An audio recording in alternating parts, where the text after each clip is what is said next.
آج کی جو رات ہے جس کو لیلۃ النصف من شعبان کہتے ہیں، مشہور ہے کہ اس رات میں سال بھر کے آجال لکھے جاتے اور ارزاق لکھے جاتے اور آنے والوں کے اور جانے والوں کے اور تکلیفوں کے اور راحتوں کے فیصلے ہوتے ہیں۔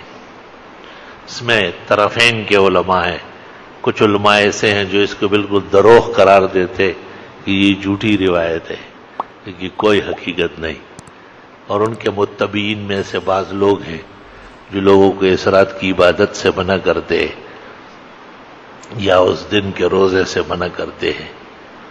درست بات یہ ہے کہ یہ رات ثابت ہے، اور اس کے ثبوت کی 3 دلیلیں ہیں۔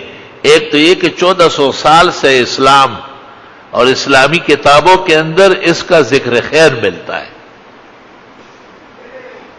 فقہائے کرام نے لیلۃ النصف من شعبان ہدایہ کے اندر موجود ہے، متبرک راتوں میں سے اس کو گنا ہے۔ کس چیز کا تبرک ہے پھر؟ اور لوگ ہڑبنگ مچاتے اور مسجدوں میں نعرے لگاتے اور جشن کرتے اور قبرستانوں کی صفائی ہو رہی ہے، بدعتی اور دوسرے عناصر انہیں دیکھ کر کے بعض بزرگوں نے شاید اس خیال سے کہ کئی بدعت سے جان چھوٹے، لیکن یہ کہ اگر کوئی شخص چھرا غلط استعمال کر لے تو اس کا یہ مطلب ہے کہ اس سے پھل بھی نہ کاٹا جائے، گوشت بھی نہ کاٹا جائے اور چھرے کو گھر سے مارکیٹ سے باہر نکالا جائے۔ یہ کوئی طریقہ ہے کیا؟ دوسری بات یہ ہے کہ ہمارے ہندوستان کے بڑے علماء میں حضرت مولانا انور شاہ کشمیری دارالعلوم دیوبند کے صدر المدرسین، آیت من آیات اللہ، انہوں نے شرح ترمذی کے اندر لکھا ہے کہ اس رات کی فضیلت میں احادیث آئی ہے، روایات ہے، وَلَهَا فَضْلٌ کبیر، بہت بڑی فضیلت ہے۔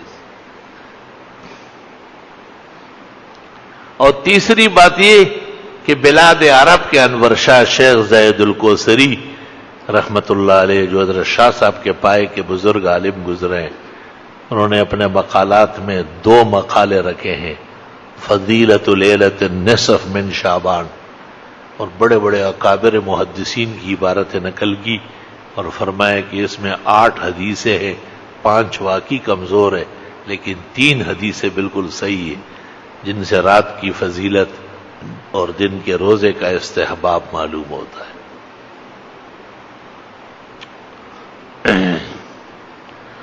یہ بات اس لیے عرض کرتا ہوں کہ بعض روایات میں ہے کہ ایک مسئلہ سیکھنا 100 رکعت نوافل کے برابر ہے، تو مسئلے سیکھو، 100 رکعت تم کب پڑھو گے؟ 2 دن اور بھی آ جاؤ تب بھی نہیں پڑھو گے۔ اور کہتے ہیں کہ علم کا ایک باب، جیسے تفسیر کا ایک باب، فضائل کا ایک باب، اس کی اہمیت کا ایک باب، اس کی فضیلت کا ایک باب، اس رات کے ثبوت کا ایک باب، اس رات کے آداب و احترام اور اس میں اعتدال اور میانہ روی کا ایک باب اگر سمجھ لیا جائے تو 1000 رکعت نوافل کا ثواب ملتا ہے۔ یا اللہ! تو میں نے بھی اس خیال سے کہ آج کی نشست میں اسی سے متعلق مسائل بیان کرتا ہوں تاکہ ہمارے بھائیوں کو اور ان کے توسط سے ہماری بہنوں کو، بیٹیوں کو اور بھاوجوں کو بھی گھروں میں علم کی روشنی نصیب ہو جائے اور وہ بھی 100 رکعت نوافل اور 1000 رکعت نوافل کا ثواب حاصل کر لے۔ یہ اللہ کے احسانات کے قبیل میں سے ہیں۔ جس طرح آدمی کتنی محنت کرتا ہے اور کتنی مشقت کرتا ہے اور وہ اول سے لے کے اخیر تک قرآن شریف پڑھتا ہے، ایک قرآن پڑھ لیا، بہت بڑا کام ہے، اللہ نصیب فرمائے۔ لیکن حدیث میں کہ سورہ اخلاص ثلث قرآن ہے، 1/3 ہے، تو علماء کہتے ہیں اگر یہ 3 دفعہ پڑھ لیا جائے تو بھی ایک قرآن کا ثواب مل جائے گا۔ 1 لاکھ 1.25 لاکھ سے تو کم خرچہ نہیں ہوتا عمرہ کرنے کا، اور حج کا تو سرکاری اعلان 3.5 لاکھ کا ہوا ہے۔ 1 لاکھ اور 3.5 لاکھ ہم فقیر و عاجزوں کے لیے مہیا کرنا کوئی آسان کام ہے؟ لیکن یہ عجیب بات ہے کہ جب آدمی عمرہ کرتا ہے کتنے جلوے پاتا ہے. عمرے اور حج کی فضیلت کے بیان سے زبان عاجز ہے، انسانی تگدو میں نہیں کہ وہاں کے احوال. بلکہ میں نے کتابوں میں دیکھا ہے کہ اگر کسی کو اتنا تھوڑی دیر نصیب ہوتی ہے کہ کعبہ شریف کے ایک دروازے سے اس کو داخل ہو رہا ہے اور دوسرے گیٹ سے نکلنے کا وقت مل رہا ہے تو بھی انکار نہ کرے. مغفرت کے لیے اور اللہ کی رضا کے لیے یہ تھوڑی دیر بھی کافی ہے.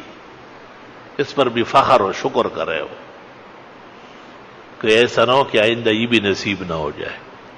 تو ایک بات تو یہ ہے کہ لیلۃ النصف من شعبان، یعنی شعبان کی 15ویں رات، اس کے فضائل ثابت ہے. لوگ انفرادی عبادت کر سکتے، بعض جگہ نفلوں کی جماعت ہوتی ہے، خلاف شرع ہے. بعض جگہ صلاۃ التسبیح با جماعت پڑھتے، حرام ناجائز. نفل کی جماعت حرام ہے. فتاوی عالمگیری میں لکھا ہے کہ ایک آدمی پڑھ رہا تھا اور ایک ساتھ کھڑا تھا تو خیر ہے، لیکن دو اور آ گئے تو سلام پھیر دے اور توڑ دے نماز. اور فرمایا کہ اس لیے کہ 3 آدمیوں کی تو پوری جماعت ہوتی ہے، اور یہ باقاعدہ اشتہارات نکالتے ہیں، اخبارات میں اعلانات کرتے ہیں، ہاتھ اٹھائے ہیں مگر لب پر دعا کوئی نہیں، کی عبادت بھی تو وہ جس کی جزا کوئی نہیں. اللہ تعالیٰ بدعات سے اور فسق و فجور سے اور خاص کر عبادت کے رنگ میں محفوظ فرمائیں. یہ جو پٹاخے پھوٹتے ہیں اور ان راتوں کے اندر قسم قسم کی یہ آتش بازی ہوتی ہے، شاید آپ نے اس پر غور نہیں کیا ہے. یہ ہندوؤں کا رسم ہے. اور ہندوؤں کا رسم کیوں ہے اس کو سن لو. صرف ہنسنے سے کچھ نہیں ہوگا. دیر تک آپ ہنس لے تو ایک پائی بھی آپ کو نہیں ملے گی. سنجیدگی سے سن لے تو نسل آباد رہے گی. چونکہ اسلام میں یہ ہے کہ متبرک راتوں کے اندر سکون ہو، آرام اور راحت ہو. بخاری شریف میں ہے رسول اکرم صلی اللہ علیہ وسلم اپنے گھر سے نکلے اور مسجد نبوی آ رہے تھے کچھ ضروری مسئلہ بیان کرنے کے لیے. آپ نے راستے میں دیکھا کہ 2 مسلمان ایک دوسرے کے ساتھ تو میں کر رہے تھے اور غصے ہو رہے تھے. آپ بہت غمگین ہو کر کے آئے، ممبر پر بیٹھ گئے اور آپ نے کہا کہ مجھ سے وعدہ ہوا تھا کہ لیلۃ القدر کی متعین گھڑی کہ وہ 21ویں ہے یا 23ویں، 25 ہے یا 27 یا 29، ایک ہی رات متعین کر کے دوں گا. لیکن میں نے دیکھا کہ 2 آدمی راستے میں زور زور سے چلا کے ایک دوسرے پر گرم ہو رہے تھے. حق تعالیٰ نے مجھے کہا کہ اب ضرورت نہیں ہے اس امت کو دینے کی. ان کے ہاں تو ایسی بے اعتدالی. دونوں صحابہ تھے، مسلمان تھے، بے قصور تھا. ان کو معلوم نہیں تھا کہ ہماری اس غلطی سے اتنی بڑی پکڑ ہوگی.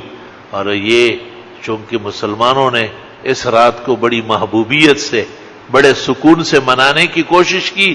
آگے دلیل سن لو. دوسری دلیل یہ کہ ہماری فقہ میں ہے کہ متبرک راتیں مسجد میں منانا مکروہ ہے. اجتماع کرنا مسجدوں میں کراہت سے خالی نہیں ہے. نور الاضاء فقہ کی پہلی کتاب ہے، اس کی عبارت سن لو. وَيُكْرَهُ احیاء اللیالی المتبرکہ واجتماعها فی المساجد. متبرک راتوں کے لیے اکٹھے ہونا اور ساری رات مسجدوں میں جاگنا یہ مکروہ ہے، کیونکہ اس میں بھی ہڑبونگ پیدا ہوتی ہے، اس میں بھی بدنظمی ہوتی ہے. وہاں ایک لیٹا ہوا ہے، ادھر ایک پڑا ہوا ہے. چونکہ مسلمانوں کے ہاں متبرک راتوں کے اندر بڑا سکون، بڑی راحت اور بڑا وقار کے ساتھ راتیں منائی جاتی تھی. اس واسطے ہندوؤں نے پٹاخے پھوٹنا اور شرشریاں چھوڑنا اور آگ برسانا شروع کیا تاکہ ان کی راتوں کی فضیلتیں ختم ہو جائے. ملک آزاد ہو گیا لیکن نظریہ آزاد نہیں ہوا. جتنے دکھو تھی اوتھے انکل ہوتی، جہاں تھے وہی چلتا ہے. ہمارے مسلمان بھائی غلطی سے کر رہے ہیں، نہ وہ ہندو ہیں، وہ ہندوؤں پہ لعنت بیچتے ہیں، لیکن انہیں سمجھانے کی ضرورت ہے۔ حدیث شریف میں لوگ زبردست سونے کے اور یاقوت و مرجان کے کان ہیں، معدنیات کے خزانے ہیں، کاش کہ ان کو دین سمجھا دیا جائے۔ اس لیے فرمایا کہ ایک مسئلہ سیکھنا 100 رکعت نوافل کے برابر ہے، اور علم کا ایک باب پڑھنا 1000 رکعت نوافل سے افضل ہے۔ بہت سارے لوگ کہتے ہیں کہ جی گھروں میں اتنا ماحول مہیا نہیں ہے، تو گھر تو آپ کا ہے، گھر میں تو آپ اور آپ کے بال بچے رہتے ہیں۔ اپنے گھر میں جیسے آپ نے ٹی وی کی جگہ بنائی ہے، اس طرح آپ نماز کی جگہ بنا لیں، اور وہاں گھر کی بیویاں نماز پڑھے، چھوٹے بچے قرآن شریف وہیں پڑھے۔ اس کا یہ فائدہ ہے کہ پیشاب کرنے والے بچے وہاں نہیں پہنچیں گے، تو تخت پوش رکھ لے۔ پرانے زمانے میں چبوترا بنتا تھا جس کو صوفہ کہتے ہیں، پیغمبر کی مسجد کے ساتھ بھی ایک اونچی جگہ بنی تھی، اس کو صوفہ، جس کو اردو کے اندر چبوترا کہتے ہیں اور پشتوں میں دن گاچا کہتے ہیں، تاکہ گھر کی مرغیاں وہاں جا کے بیٹ نہ کرے، چھوٹے بچے رینگتے وہاں جا کے پیشاب نہ کرے۔ تو گھر کے اندر عبادت کی جگہ تو ہونا چاہیے۔ قرآن کریم سورۃ یونس میں ہے کہ حضرت موسیٰ علیہ السلام نے فرعون کے مقابلے میں بنی اسرائیل کو کہا تھا کہ اپنے گھروں کے اندر نماز کی جگہ بنا لو۔ علماء دین کہتے ہیں کہ فرعون ان کو باہر مسجد نہیں بننے دیتا اور نہ مسجد میں نماز پڑھنے دیتا، تو حضرت موسیٰ علیہ السلام نے کہا کہ اپنے گھروں کو ایسا بنا لو جس میں عبادت کرنا آسان ہو۔